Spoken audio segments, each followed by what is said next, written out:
12h44 sur Équipe Auto TV, dernière journée du salon, excellente édition a priori.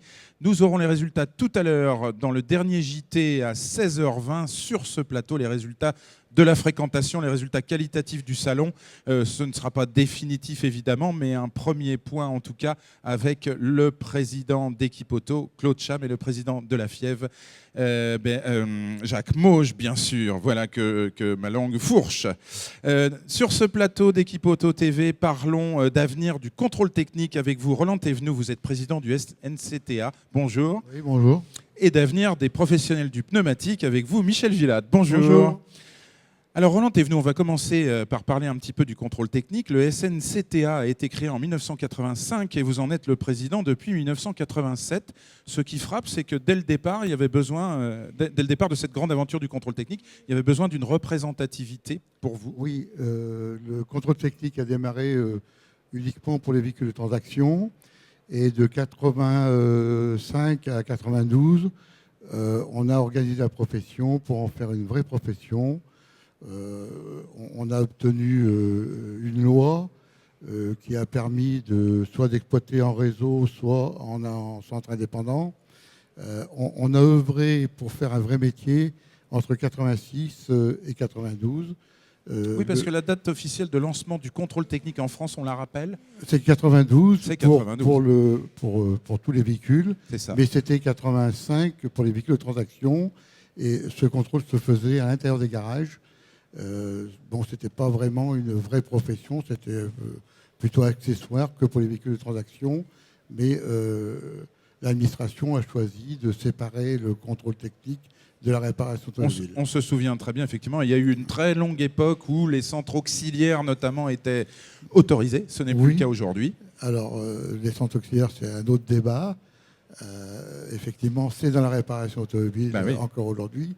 Ce sera terminé qu'au mois d'octobre 2016. Pour le moment, l'administration a souhaité garder des centres indispensables, ce qui est tout à fait normal. Mais bon, ce n'était pas tellement logique d'avoir des centres de contrôle poids lourd, surtout en poids lourd dans les garages. Dans les garages, effectivement, puisque le contrôle technique est indépendant, c'est un outil de mesure, effectivement, de l'état du véhicule à l'instant T. Complètement objectif. Alors évidemment, on comprend, vos objectifs, c'est accompagner l'évolution constante de la profession. Donc on passe maintenant à aujourd'hui, en 2015. Il y a encore fort à faire, puisqu'une directive européenne va bouleverser la donne. Elle a été adoptée, elle doit être transposée en droit français d'ici 2018. Y a-t-il à craindre de cette directive ? Oui, il y a à craindre pour les contrôleurs, pour la formation, parce que c'est plus le même esprit de contrôle technique. Il y a à craindre pour les entreprises, parce qu'il faut racheter du matériel. Et puis, il y a l'évolution de la technologie qui doit suivre. Et ça va engager des frais assez importants pour les 6000 centres de contrôle qui existent aujourd'hui. Alors je crois que l'esprit de la directive, une fois n'est pas coutume, c'est de prendre un peu modèle sur l'Allemagne, où l'interprétation des contrôleurs, le travail d'interprétation est beaucoup plus important qu'en France, je crois. Oui, c'est exact. Bon, il n'y a pas que l'Allemagne, il y a l'Espagne aussi. Pour une fois qu'on ne parle pas que de l'Allemagne.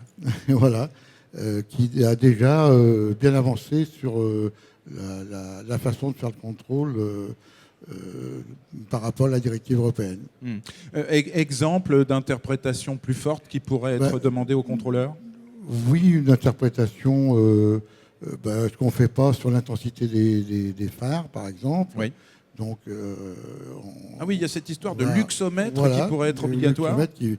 Qui est dans la directive. Qui est déjà dans la directive. Dans la directive, c'est déjà acté. D'accord.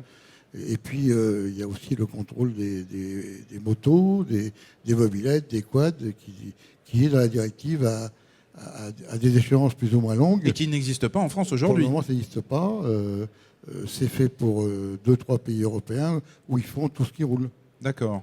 Donc ça, faut-il être certain que ça arrivera en France ? Si on respecte la directive, ça doit arriver en France.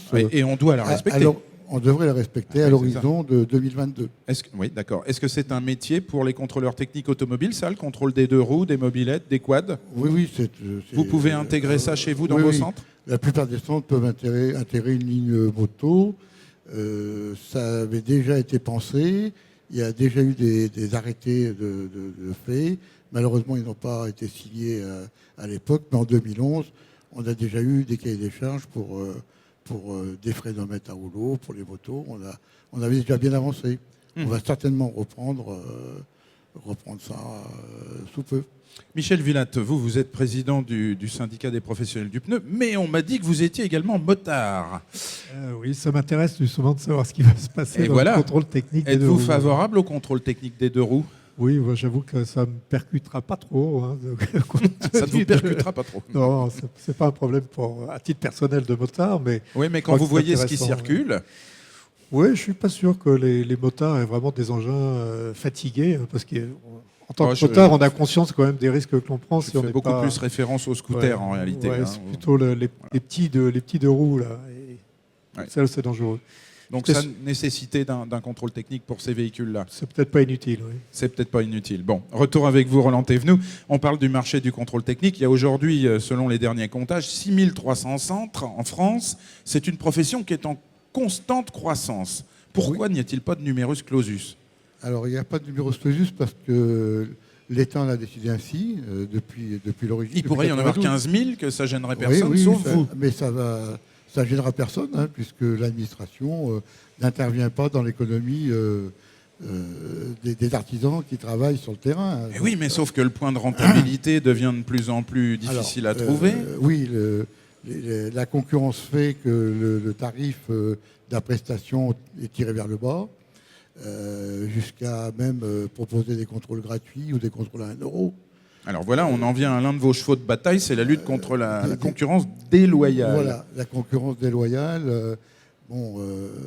C'est jamais agréable d'avoir un concurrent qui, sur un site internet, fait du contrôle à 1 euro. D'abord, ça déprécie la valeur du contrôle technique. Ah oui, c'est ça, vous dites c'est grave. Pour vous, c'est grave. Oui, c'est grave. Oui, ça, on pense que c'est bon. On aurait souhaité à un moment donné qu'on fasse une relation entre la prestation, le coût d'achat de la prestation et le coût de vente, parce que la vente à perte, ça existe. Normalement, il pourrait y avoir des contrôles, puisqu'on n'a pas le droit de vendre un produit à perte. Et là, on sait pertinemment que des gens vendent à perte, puisqu'ils ont des bilans déficitaires et pas qu'une année. Hein. Ah oui, c'est très récurrent. Est-ce qu'il y a beaucoup de turnover dans la profession, c'est-à-dire de dépôt de bilan? Il y a quelques dépôts de bilan, effectivement, aujourd'hui, oui. Beaucoup plus qu'avant. Oui. Et je pense que dans l'avenir, il y en aura de plus en plus. Surtout s'il y a des mauvais investissements de fait et non considérés. C'est-à-dire, si les gens vont sur la moto et n'ont pas trop les moyens, ils risquent d'investir beaucoup plus que ça pourrait leur rapporter. Est-ce que vous conseilleriez aujourd'hui, en prévision de l'adoption, de la transposition en droit français de la directive, plutôt d'attendre ou plutôt de commencer à investir pour être les premiers présents demain sur, par exemple, des évolutions d'appareils anti-pollution, de mesures de la pollution, puisque ça fera partie, évidemment, des enjeux? Non, les gens investissent que s'ils ont une obligation d'investir. S'il y a pas puisque c'est une profession réglementée. Voilà. Hein, donc, on ne peut pas anticiper. Non, on ne peut pas anticiper. On ne fait pas que du diagnostic, hein, et on ne vend pas autre chose que du contrôle technique réglementé. Donc dire je vais acheter un matériel parce qu'il mesure les NOx... Aujourd'hui, ça ne sert strictement à rien. Personne n'a cette réflexion. Hein. Ouais. Ça sert complètement à rien. Sentez-vous les pouvoirs publics réceptifs à vos actions de lobbying aux uns et aux autres pour qu'il n'y ait pas trop à investir finalement? Ça, c'est un peu délicat à dire parce que, d'un côté, il faut suivre l'évolution et d'autre côté, on sait bien que du fait de la prolifération des centres, les centres n'ont pas trop les moyens d'investir. Donc, nous, syndicalement, on a plutôt tendance à essayer de minorer le coût d'investissement. Pas qu'on est contre le progrès, mais on espère qu'on ira doucement quand même. Oui, vous êtes là pour défendre vos ouailles. Hein. Voilà, et d'ailleurs, vous êtes exposant, donc vous invitez tous les visiteurs du contrôle technique à vous retrouver SNCTA sur son stand exposant Hall 5 B53. Michel Villatte, donc vous présidez les Pros du Pneu depuis décembre 2014. Vous êtes une figure de la profession. C'est juste vous honorer à votre juste valeur. Vous étiez auparavant président de la FEDA et puis encore auparavant chez Delphi ou encore chez Valeo. Voilà qui ne nous rajeunit pas tout à fait. Mais le pneu, pourquoi, Michel Villatte? C'est plutôt pourquoi pas, effectivement. l'opportunité s'est présentée, enfin, pas spécialement moi qui ai proposé cette opportunité, provoqué cette opportunité, mais le syndicat avait un président qui arrivait en fin de mandat, avait besoin d'un remplaçant, si je puis dire. J'étais disponible puisque j'avais fini mes mandats à la FEDA. Ils m'ont demandé de m'impliquer. J'ai dit effectivement pourquoi pas. Ça me fait plaisir de travailler avec des collègues que je connais depuis longtemps et avec lesquels on avait partagé, pas tellement, je vais dire, pour le pneumatique, mais plutôt pour la partie entretien-réparation. Alors, la particularité du syndicat des produits pneus, c'est qu'il y a des réseaux neufs au total et qu'il y a aussi des manufacturiers. On a l'impression qu'on mélange un petit peu tout. Oui et non. De toutes les façons, le mélange a du sens parce que distribuer des produits et connaître ceux qui les fabriquent et donc avoir accès à toute l'information technologique, ça paraît assez logique. Mais du coup, on se demande un peu qui on défend. Mais en même temps, les grands manufacturiers, pratiquement tous les grands manufacturiers ont leur réseau intégré. Ah ben voilà, la réponse est dans la structuration du marché. Et ces réseaux intégrés des grands manufacturiers vendent toutes les marques. Donc, il y avait une logique d'être tous ensemble.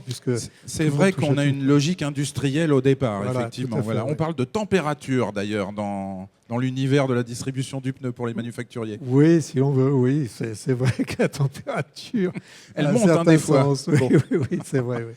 Bon, c'est une profession qui est parfois pas très bien comprise, d'ailleurs. On ne comprend pas toutes les pratiques dans cet univers. Oui, alors quand on parle pneumatique, quand on parle spécialiste du pneu, on pense tout de suite aux pneus voiture, au fameux TC4. C'est ça. Mais en fait, les spécialistes du pneu vendent beaucoup d'autres produits.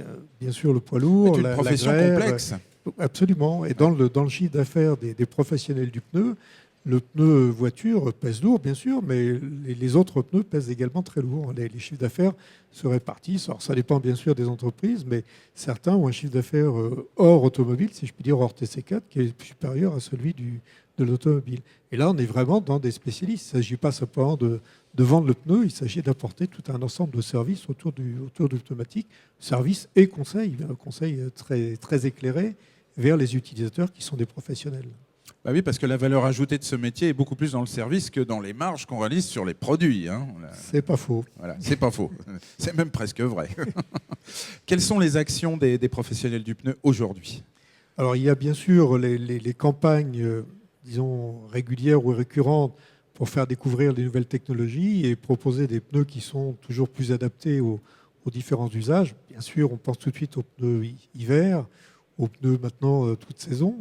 Alors le pneu hiver qui commence à devenir un vrai marché en France. Hein. Petit à petit, alors c'est vrai que la législation sur les conditions d'usage hivernales, pour l'instant, ne nous aide pas. Donc on n'est toujours pas obligé d'en poser, contrairement à nos pays d'Europe du Nord. On aura du mal à imposer aux Bretons ou aux Normands d'adopter les pneus hiver pendant une période donnée. Alors qu'ils ne se déplacent jamais sans un Queen Yaman et une bouteille de Chouchen. Absolument. Bon, il n'empêche que probablement que ces nouveaux pneus qu'on appelle pneus 4 saisons vont aider aussi à développer cette sensibilité à l'usage, pas obligatoirement dans la neige ou dans le verglas, mais à des températures qui sont suffisamment basses pour modifier les conditions d'adhérence et donc jouer sur la sécurité. Est-ce qu'il ne faut pas une collective pour ce marché, comme il y en a eu dans d'autres familles de produits ? Oui et non. Enfin, on pense à collective. Il y a déjà eu des actions collectives qui ont eu un succès mitigé. Pourquoi justement ? Parce que la réglementation ou la législation n'aide pas trop dans ce sens-là. Non, je pense que les différentes enseignes aujourd'hui, les différentes enseignes de distribution, comme les manufacturiers, ont tous une communication qui est plutôt bien faite, oui. En tout cas bien orientée. C'est vrai. C'est dans l'éducation du consommateur qu'il faut intervenir. Et les collectifs sont pas inutiles, mais c'est vraiment de l'information au cas par cas. Quand quelqu'un vient acheter ou changer un train de pneus, il faut savoir lui expliquer. Et on dit toujours qu'une collective ne sert qu'au leader. Alors après, il y a du pour et il y a du contre, hein, effectivement. C'est pas faux non plus. Parlons de la politique environnementale de la filière. Oui. Le pneumatique, c'est une filière très organisée depuis très longtemps, oui. Qui a longtemps très bien marché, mais on sent que parfois on a du tirage sur la rentabilité dans la chaîne des opérateurs. Il y a eu, c'est vrai qu'il y a eu une période l'année dernière, en début de cette année, un peu de tirage pour la définition un petit peu du rôle de chacun. Des décrets sont sortis, les choses se sont mises en place. Aujourd'hui, les choses se passent plutôt bien. Oui. Il n'y a pas de difficulté. Il y a encore un petit flou artistique, si je puis dire, sur la définition de ce qu'on appelle le déchet. le pneu considéré comme déchet, sachant que dans les pneus industriels, il y a non pas seulement du recyclage, mais il y a aussi du réemploi, ce qui rentre bien dans l'économie circulaire, quand on fait du rechappage par exemple, tout à fait, ou même quand on fait de la réparation sur des pneus agricoles ou poids lourds. Donc là, la notion d'économie circulaire se justifie. Dans le domaine du TC4, c'est peut-être un peu moins évident. Donc le pneu tourisme. Tourisme, mais il faut y penser. En tout cas, aujourd'hui, le recyclage, le ramassage d'un côté et ensuite le recyclage se fait plutôt bien, et je dirais même de mieux en mieux, avec les différents acteurs concernés, dont bien sûr les réseaux de vente et de récupération des pneumatiques usagés. Le pneu de réemploi en tourisme, vous disiez, ça ne se fait pas vraiment. Est-ce qu'on peut envisager une filière, un marché? Alors, le pneu de réemploi en tourisme... C'est ce qu'on appelait le pneu d'occasion avant, comme la pièce, qui était la pièce d'occasion, qui devient noble maintenant parce qu'elle est dans l'économie circulaire. Oui, alors il faut surtout pas l'éliminer. C'est quelque chose qui est un petit peu compliqué à gérer dans la mesure où aujourd'hui, le pneu qui est récupéré est considéré comme déchet. Quand on vend des pneus, on est tenu de récupérer les anciens et ils sont considérés comme déchets. Alors qu'est-ce qu'on fait du déchet? Le revendre, non, on n'a pas le droit. Donc, il faut travailler un peu sur faire cette notion évoluer cette définition. Absolument. Donc ça, c'est une des missions, j'imagine, des professionnels du pneu. Oui, ça fait partie de ce qu'on évoque. Aujourd'hui, c'est très discuté, bien sûr, et c'est en train de bien se préciser pour les pneus poids lourds ou les pneus d'engin, parce que là, il y a une valeur qui le justifie. Dans le pneu tourisme, ça demande encore, enfin le TC4, ça demande encore à être précisé. Mais le pneu d'occasion, oui, à condition qu'il se passe dans les mains d'un professionnel qui peut le contrôler, qui est capable de le contrôler et vérifier qu'il peut être réutilisé. Et avec une véritable traçabilité du produit, évidemment, aussi, voilà, qui nécessite des référentiels. Absolument. Tout un travail en amont, comme c'est le cas dans la pièce de réemploi aujourd'hui, qui est une filière ce que les professionnels du pneu sont capables de faire. Bon, ça, c'est une nouvelle importante. Alors, dernière question, messieurs, elle est collective, c'est celle de la représentativité de vos organisations, puisque les pouvoirs publics souhaitent réduire le nombre d'interlocuteurs. Michel Villatte, puisque vous aviez la parole, êtes-vous représentatif aujourd'hui au Pro du pneu de votre branche? Alors, au niveau du SPP, compte tenu du nombre d'entreprises qui travaillent au sein du SPP, on est à la limite de la représentativité. C'est-à-dire on doit être un petit peu au-dessus de 8% ou un peu en dessous de 8%. En tout cas, on a effectivement un doute puisqu'on ne connaît pas encore aujourd'hui le dénominateur.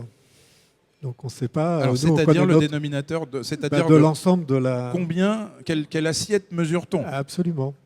Donc comme on ne connaît pas exactement le dénominateur, on a du mal à faire le calcul par rapport à nous. Ce qu'on connaît bien, c'est le nombre d'entreprises qu'on représente. Ah oui, donc ça peut pencher d'un côté, mais ça peut aussi pencher de l'autre. Absolument. D'où l'idée et l'intérêt de se fédérer avec des collègues qui sont un peu dans la même situation et de se dire qu'est-ce qu'on a à partager. On a effectivement une certaine indépendance à partager dans nos gènes, si je puis dire. C'est pour cela que vous avez créé l'ASAV.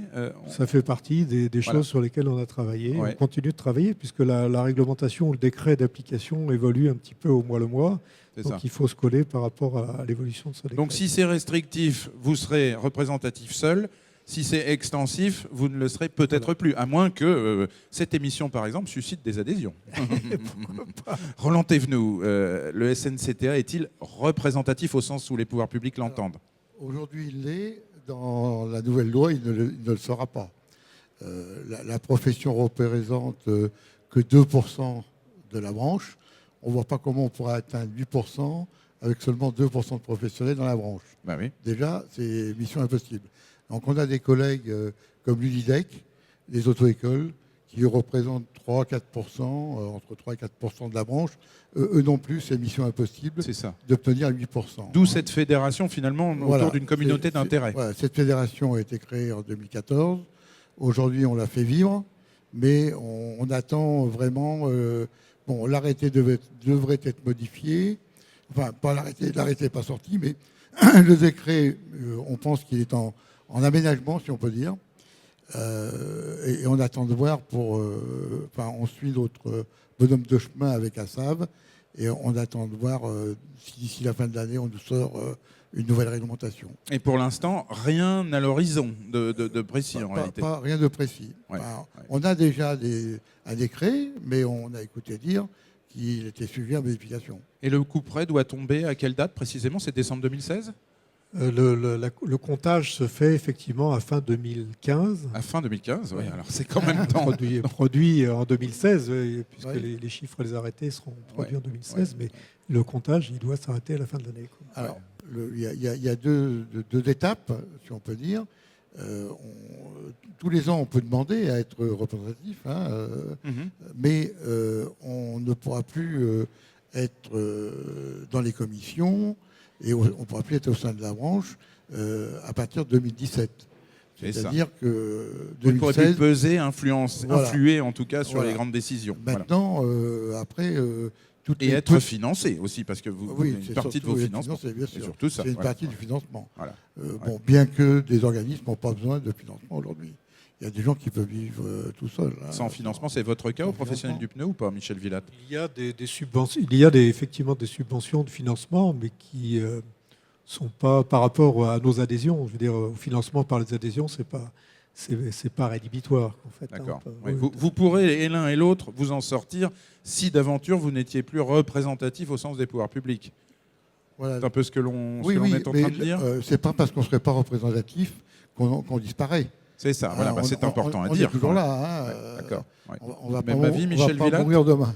Oui, tout à fait. Il y a deux aspects. Il y a un aspect métier. Le métier va perdurer. Je veux dire, la question ne se pose pas. Il y a un aspect financier. Bon, certains peuvent être effectivement handicapés si ces financements disparaissent. C'est pas obligatoirement notre cas. Je veux dire, l'un ou à l'autre. Mais après, il y a la question d'être représentatif, c'est-à-dire d'être présent dans les commissions qui discutent des aspects qui nous concernent directement sur le plan social.